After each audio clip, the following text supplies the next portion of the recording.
one of the things that I have been saying here is that there's two steps. The first step is the recognition of the truth, right? The truth of who you are as awareness itself. And then the second step is the realization of the recognition. In other words, having seen who you are you being that in your life? And the idea is that, and so it's worth the conversations about who it is that you and I really are, so that we can come to some clear understanding about the importance of living your life as that, because that, living your life as that, is the solution to the problem. Whatever the problem is. Whether the problem is, depression, anxiety, conflict in your life, not getting along with the people that you love, not being happy with life, feeling confused,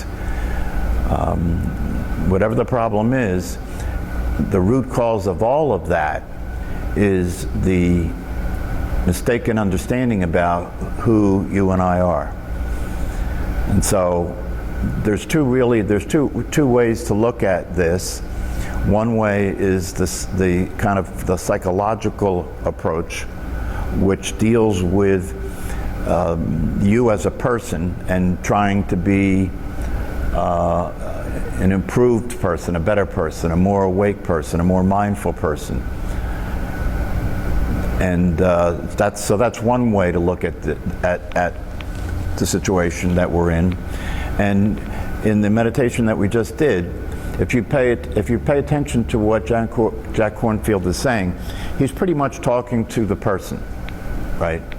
At the end of that, he says that you can become the Buddha that you are.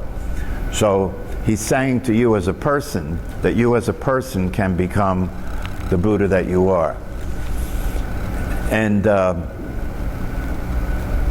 that's an interesting statement, right? To become what you are. If you really look at that and think about it, why do you have to become what you are? So as a person, from the viewpoint that you're a person, that may make some sense. But if you really look at it, if you already are what you are, then why would it be necessary to become what you are? So in one sense, it doesn't make sense. But in another sense, it makes sense because most people don't have that experience. Most people don't know who they are. And given who they think they are, it looks like you have to become that because you're not that now. And so there is an approach to waking up and realizing the possibility that you are that's called the progressive approach. And it's the approach where time is involved. It's the approach that it's going to take time for you as a person to mature as a person, to mature as a psychological being, until that maturity gets you to a point where you have a recognition of the limitations of living your life as that person, and you're able to let go.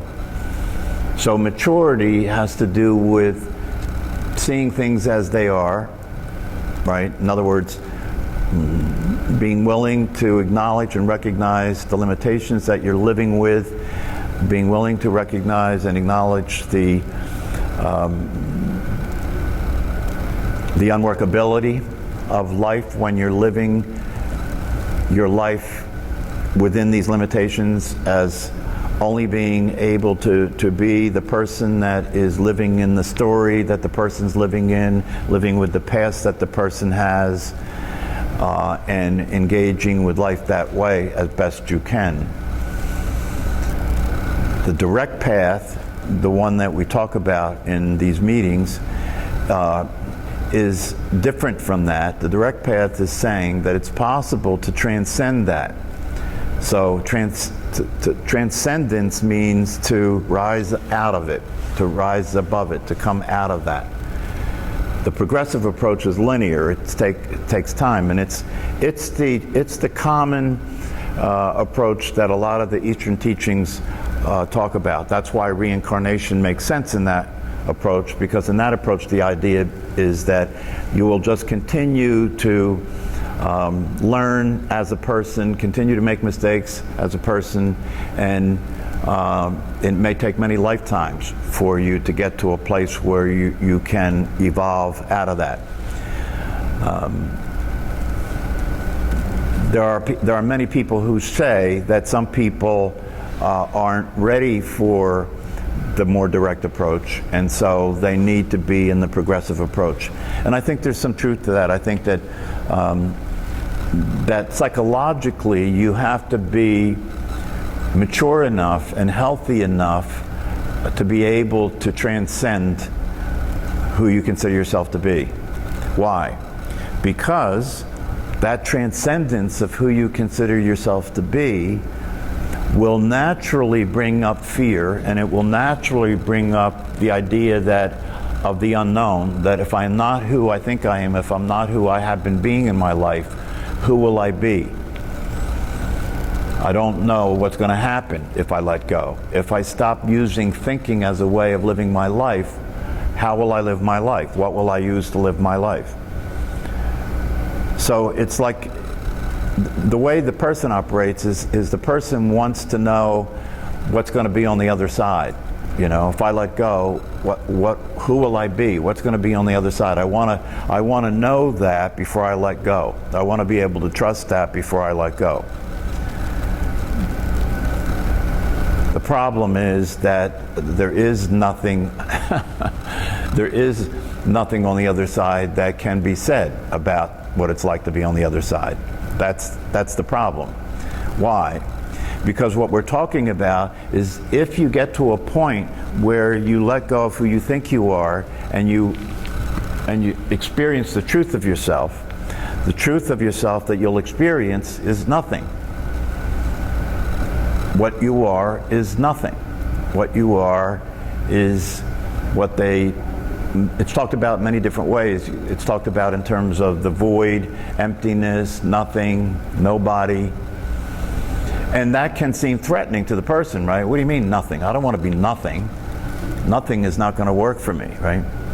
Well, that's because it's a misunderstanding, and that's why it requires maturity to get to a place where you can let go and allow yourself to be what you are as nothing, because the nothing that I'm referring to is awareness itself. And the thing about it is the awareness itself that I'm talking about, which is nothing, it's no thing, right, is what you already are. That's the part of it that attracts me. That's the part of it, my view. I don't necessarily agree with the idea that you have to get ready, that you have to develop yourself psychologically to get to a point where you can transcend this limited self that you're being. And the reason I say that is for a couple of reasons. Number one, the most obvious reason is if it's already true that you are the awareness itself, then it just doesn't make sense to me that you have to do anything to be that, because you already are that, right? On the other hand, I can accept the idea that for a lot of people, even though that's what you already are, the attachment that you have to your physical body and to your identity, you know, to who you think you are, becomes a barrier, becomes a big barrier, right? Because if who you've been being has depended on something that you've constructed, and part of that construction has been for you to put together an image of yourself, right? To put together an identity of yourself that is the best identity that you can put together, right? And that's why people do all the things they do, right? They go to school, get PhDs, they try and develop a career, make as much money as possible, look as good as you can physically, right? Be as cool as you can, you know, as far as your social life is concerned. Feel like you're really in control, you know. That's the investment that everybody has in as a person, right? So you create the best image you can of yourself, one that you can live with, one that you find to be most attractive to other people, one that fits what's considered in our society to be a successful person. And you'll do whatever it takes. You'll use whatever resources you have, and you'll do whatever it takes to create that image of yourself. And so when you get presented with the possibility that who you really are is none of that, and none of that's ever going to work in the long run, right?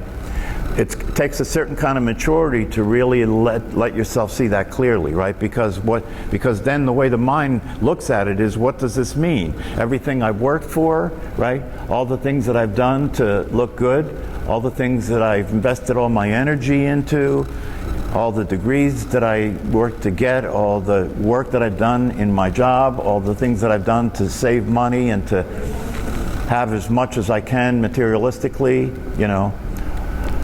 is that all been a waste, right? And so the idea of letting go, the way the mind relates to it is, if I let go and trust the idea that who I am is just awareness itself, and that awareness that I am never needed any of those things to look good, it's already complete, it's already fulfilled, it's already satisfied. It doesn't need anything to be well. It's already well. Its well-being is already in existence.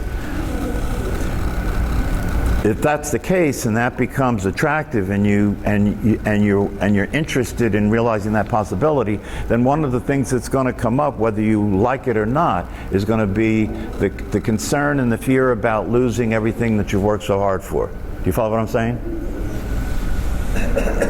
And so that becomes the barrier to letting go. And it's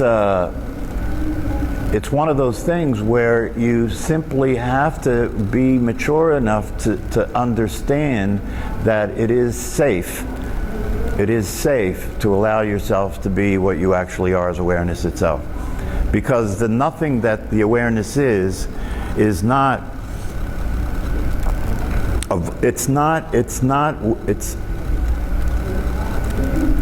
the nothing that awareness is everything, rather than than the way the mind interprets nothing to be. The nothing, it's nothing in particular. It's more like that. It's nothing in particular. Awareness is nothing in particular. Awareness just is. It's just present to the way things are. And the realization of that, to be that nothing, doesn't change anything. To be that nothing doesn't mean that you lose anything. You still have all the things you work for, right? But now,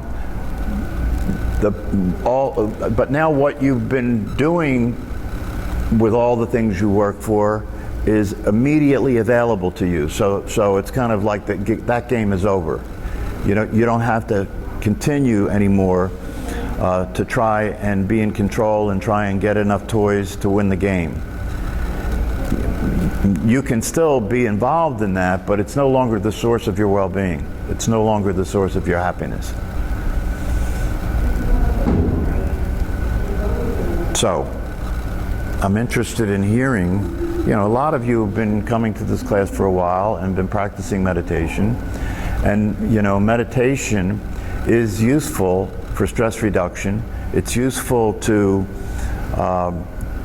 kind of move your attention out of thinking all the time and start to become aware that you're still here when you're not thinking. Start to become aware that maybe who you are doesn't need thinking to be here. Maybe who you are doesn't need thinking to be here. Doesn't mean that thinking has to not exist, but it can become something that you use instead of something that uses you. Right? Because until you discover the possibility of being awareness itself, which is greater than thought, which is there before thought, until you discover that possibility, then thinking is what you're dependent upon to be in the world, is it not? Thinking is what you're dependent upon. Your thinking is what is interpreting what's happening for you, yes? Thinking is interpreting what's happening for you. Right? And so because of the dependence on thinking, I was listening to, I think it was Eckhart Tolle, and He said, I hadn't heard anybody say this before, I've said it myself, but he said maybe the most insidious form of addiction that is less visible than any other form of addiction is thinking. That most people are addicted to thinking. Not only are they addicted to thinking, the reason they're addicted to thinking is because they don't understand what thinking is. Most people are addicted to thinking because for them what thinking is that I am thinking, right? I am thinking. I am having thoughts, right? I am having thoughts. So it's not that thoughts are using me. It's not that thoughts are my interpretation of what's happening. That my thoughts are not interpretations, they're perceptions. So for most people, thinking is I am thinking, and the thoughts I am thinking are true. Yes? You know, when you see this, when you start to look at this, you can begin to see what the failure is, right? Because obviously it doesn't take much to understand and realize that the thoughts that you are thinking that you consider to be true, therefore you consider your thoughts to be perceptions of what's happening, and they're different from everybody else's thoughts and perceptions, right? So then if you just look at that, the question becomes, well, what does that mean? It means that the world that people see, the world that you see is your world. And it's different from the next person's world. Therefore, it's saying that if thinking is seen to be the truth about things, then something's wrong here. Because if it's the truth about things, then what is being thought about what's happening should be exactly the same for every person, yes? And it's not. So there's that can be the beginning of seeing how this is not working, right? And so if you begin to explore it and you begin to investigate it and you begin to inquire into it and you begin to look and see, okay, let's slow down and look what's actually happening with this thinking, right? And then you can start to see how all this doesn't work. How you can start to see things like that you are not thinking, right? That your thoughts are not your thoughts. How do you know that? If you just, and this is where meditation comes in, because meditation helps you to kind of back away a little bit, to put the gear in neutral instead of being involved with thinking, right, which is in drive, right, engaged, to put the gear in neutral so you can back up a little bit and slow down and look at what's actually happening. And when you do that and you look at what you call thinking, what you begin to recognize is that you don't have any control over the thoughts. You don't have any control over the thoughts happening. You can't stop them from happening. And worse than that, you don't have any control over what they are. And so if I ask you what you think, you have to look to see what the thought is in your mind, right? So it couldn't have been your thought, right? Because you don't know what it is until you look to see what it is, right? And so if that's the case, then what that means is what you've been depending on, that you've considered to be your thoughts and your thinking, is happening to you. You follow this?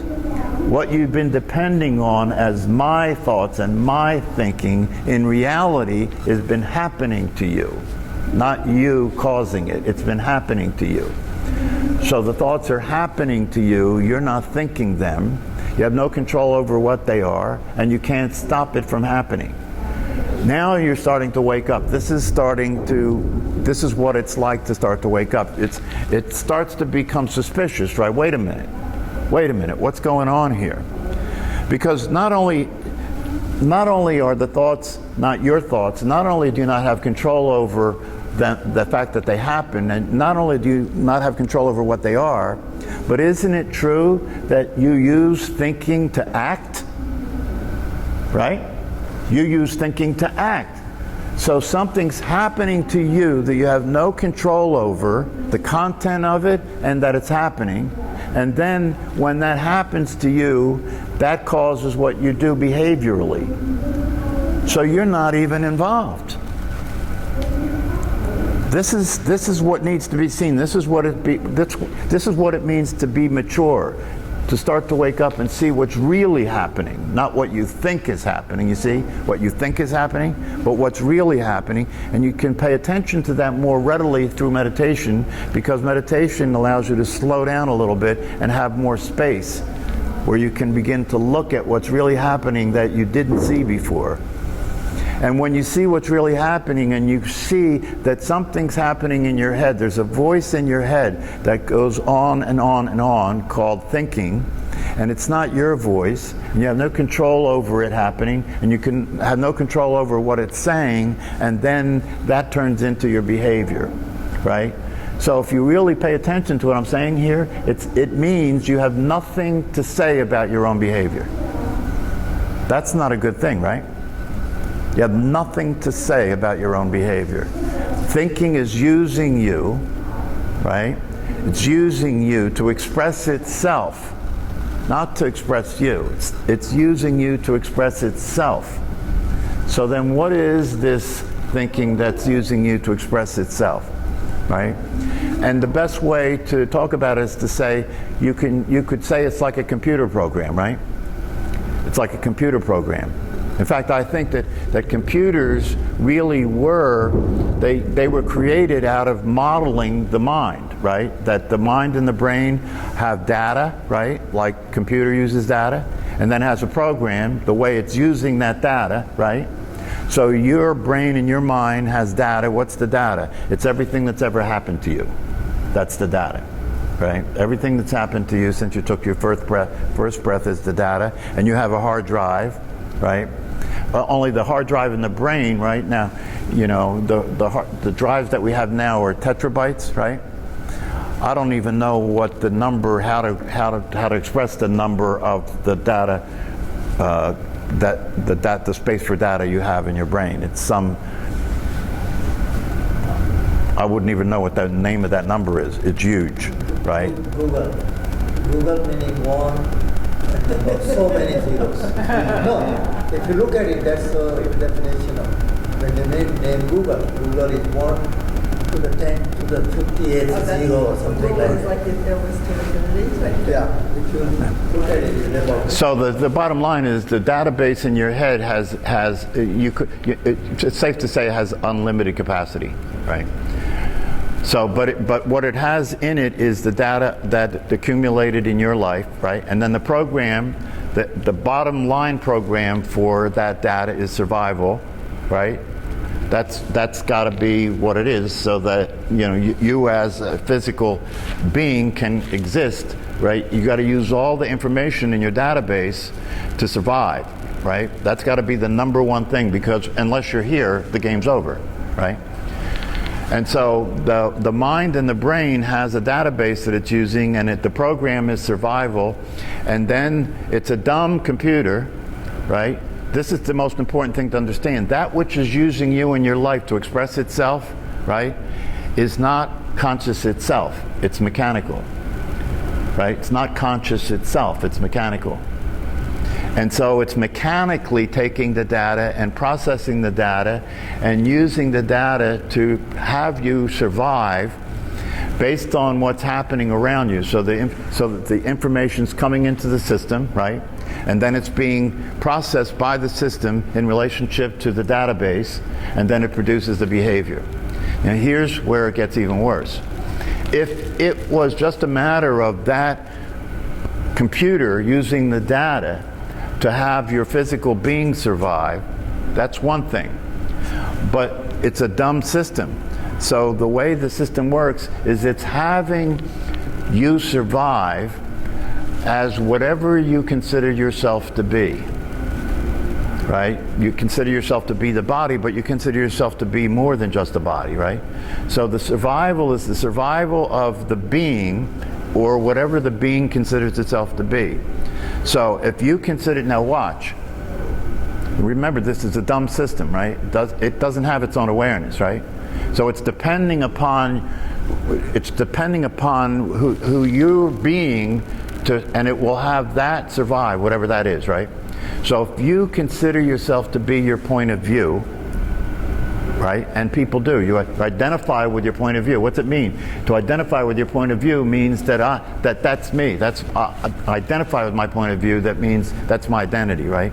If you identify yourself as a point of view, the dumb system will have that point of view survive and let the body die. If you look, this actually happens, right? If you and I get into an argument, right, and my point of view is in conflict with your point of view, and the argument gets heated, right, and we get more and more into defensive aggressive behavior, right, it can get to the point where somebody's going to be dead right about their point of view, right? Because it'll get to the point where my point of view wants to kill your point of view in order to survive as a point of view. And it'll surrender the body, right? So you can see, this is just one way to back off and look and see that the system is a failure. The system doesn't work. No wonder, not only does it not produce happiness, it produces suffering, right? Because it has you identified as things that you're not. Has you identify with things like your car. That's how people sell you cars, right? Because if you're driving a Mercedes, then you're a better person than somebody that's not driving a Mercedes, right?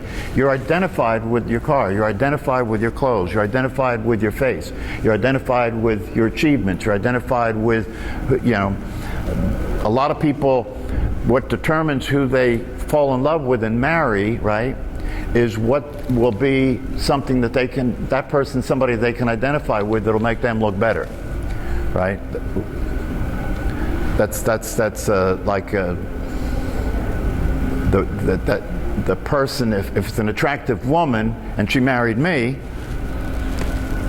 then obviously, that shows who I am, right? So this goes on and on and on in terms of all these machinations of identity, right? And the system is a failure. That's what the maturity is about. What maturity is as a person and as a psychological self is the realization that the system that you are is a failure. It will never work. And it's in relationship to others who are in the same system and their systems are failures. And then when you get together, what you do together fails because you're all in a failed system, right? And so the first step in waking up is to be willing to see the reality of the failure and to understand that it's never going to work. It's not going to produce the result that you want. No matter how many times you change it, no matter how many times you improve it, no matter how many times you do less of what's not working and more of what you think works, that goes on and on and on, and it doesn't work. So the realization and the recognition of that has you then become ready to look, right? You have to stop being willing to look in the same old places and be ready to consider the possibility that there's something you haven't seen yet, the seeing of which might make the difference. One of my teachers was Werner. That, can you afford the audacity, or can you afford the what would be the word? The audacity. It's not just the audacity. Can you afford the arrogance? Can you afford the arrogance to not consider the possibility that there's something that you don't know, the knowing of which could make the difference? Can you afford the arrogance to ignore the fact that there's something that you don't know, the knowing of which could make the difference? Can you afford that arrogance? And if you see the way things really are, the answer to that question is no, you can't afford that arrogance. Your life is at stake. If you have the intention of experiencing a life that's worth living, if you have the intention of being happy in your life, then at some point you have to recognize that the direction this flock is flying in is not the right direction. That the direction that this herd is running in is running off a cliff. You have to come to a place where you see that that's true, and you have to really understand and appreciate that unless there's another possibility, right, that hopelessness is true, that it is hopeless. Well, the good news is there is another possibility, and the possibility that there is one that is a surprise, in a sense, To most people, it's a surprise, because for most people, they think if there's another possibility, it must mean there's another possibility in terms of the way that I can be, right? There's a way that I can be that I haven't seen, and if I see that possible way of being, that might be the answer that will get me where I want to go. But the truth is that the other possibility is not seeing a new way to be, right? But is seeing who you've been being, right, is the problem. So what gets realized, right, when you start to wake up, what gets realized is that you're the problem. When I say you're the problem, what I mean is who you have it that you are, who you think you are, is the problem, right? Why? Because who you think you are is this very limited, what I mean when I say very limited, I mean limited by having a very limited view, right, based on very limited data, because I said that the brain has an unlimited capacity for data, right, but the reality of it is, according to neuroscientists, the amount of data that you're actually using to live your life could be held on a thumb drive. That's how much data you're actually using. The capacity of the brain is infinitely beyond what it's being used for, right? It's mostly being used to just continue to be in the default state, right? Which is identifying yourself as this person that has this limited database to live your life, as this person who is self-centered, right? As this person who considers yourself to be a physical body, considers yourself to be this psychological entity, right?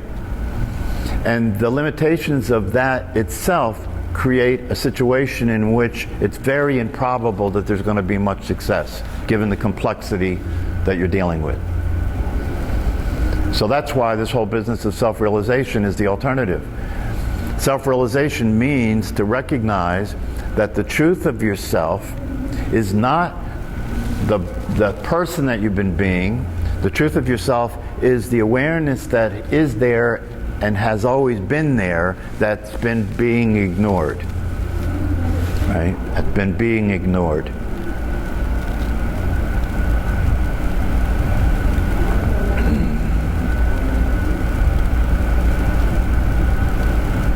So if you kind of get this, and you can see, I mean, right now if you look, is it not the case that awareness is there? It's there, right? And is it not the case that the awareness that is there has always been there? Has it changed? The awareness itself, is it different than it was when you were 10 years old? Is it different than it was when you were 5 years old? Is it ever change? No. Does it ever change? It never changes, right? No. Right? How old is it? Majors. Is it physical? See, so when you start to look, right, when you start to look and you see the possibility that if I am this awareness and it's never changed and it isn't physical, right, does it want anything? No. Does it need anything? Is it going anywhere? Did it come from anywhere? Does it have a form? Does it have a shape? Is it a male or a female? So you can see if you start to examine this, if you start to explore this, if you start to look at the awareness that you are, and you can see these aspects of it, right? And you can see that it's free, right? And you can see, now here's the best part. That awareness can manifest itself in any way. So now the person that you've been being that has been limited and can only express itself based on your limited past experience, right? If you are able to shift out of that into the awareness that is actually the truth of who you are, right? That awareness can manifest itself in being anyway. So now its manifestation can be any way, and the database it's using is infinite. That's already true. That's naturally the case. It can be any way. What's that mean? It means that instead of being only the ways that your past let you be, in relationship to the people you love and in relationship to the things that you're trying to accomplish in your life, instead of being only limited to what your past lets you be, right? That you can be whatever is needed in order for that result to be produced. That's freedom. That's power, right? You can be whatever it takes to have that result be produced. I took a leadership course, and one of the things that they said in this leadership course, it was based on ontology, and ontology is a word that means, the study of being itself, right? And what they said in this course is the most powerful leader is the person that can be whatever way it takes in order to produce the result. Therefore, not limited to just their past experience, not limited to their emotional reactions, not limited to their interpretations of what's going on, right? But be able to be present in such a way that whatever it's going to take in order to meet the situation, in order to produce the result that's wanted, that they're able to do that. They're free to do that. That's pretty powerful, right? And if that's the way that you can be in the world and be in your life, it means that you'll be naturally successful, right? You'll be naturally happy, right? Because your happiness and well-being is no longer on the table. One of the things about the awareness that we are is that it's not trying to get happy, is it? Is your awareness trying to get happy? No, it's not, right? It doesn't need to try and get happy, right? Because the experience, now here's the key. It doesn't need to try and get happy because the experience that it has of itself is happy. You follow me? The experience that it has of itself is happy. And that's done now. So that's off the table. So it's no longer trying to get happy. It's happy and then we're going to play, right? It's not going to the party to have fun. It is the party. You see what I'm saying? Just being who you are as awareness itself is self-fulfilling. That is the answer. That's what people seek as an experience, is to experience that freedom, to experience that it doesn't need anything, right? It is fulfilled. It's already fulfilled. So now being in the world, right, is just an interesting adventure. It's not trying to get anything out of it anymore. It's already got everything that it could possibly want. Everything that it could possibly, well, because if it doesn't want anything, how could it not have what it wants? You see? If it doesn't expect anything to be different, now watch. If awareness doesn't expect anything to be different than the way it is, will awareness ever experience being upset? No, it can't. And the definition of upset is that you're experiencing something is upsetting because it should be different than that, right? That's what upset is, right? But awareness is never upset because awareness always experiences things as they are, and there is no question about whether it should be that way. No question. There's no expectations about it. If you want to say what's the expectation that awareness has, it expects everything to be the way it is. And that expectation is always successful, right? Because everything is the way it is. And one of the things that you can see if you want to understand what human suffering is, this is just so simple, right? To see that when there is suffering, right? When there is suffering, if you look in your life, when there is suffering or when there was suffering, right? It was when the way it was shouldn't have been that way. That's when there was suffering, right? And the source of the suffering is the sufferer. In other words, who you're being is the source of the suffering, because who you're being is limited, who you're being has needs, has wants, does expect things, right? And so it's a setup for failure. But if that's not who you really are, and who you are is awareness itself, and if that's always available to you, right, then would it not be in your best interest to do whatever or to take on whatever the challenges are that you need to face in order to realize that possibility for yourself? Right? So what does that mean? It means that you can recognize the possibility. You may even have an experience of it, you know, for a few moments from time to time. And if you're lucky, longer than a few moments, right? But it's always going to go back into the default state, isn't it? Right? Because as soon as the computer gets stimulated, it's going to run a program. And part of the program it's running is that you're who you think you are. And when it runs that program, it pulls you right back into that state of consciousness, into that state of limited awareness, right? And so the fact that you can recognize the possibility of yourself as awareness, that in and of itself is not going to make much of a difference, right? Because what has to happen next is you have to now have that be consistently the experience that you're having, yes? And that's the challenge. All right, we gotta go. Thank you.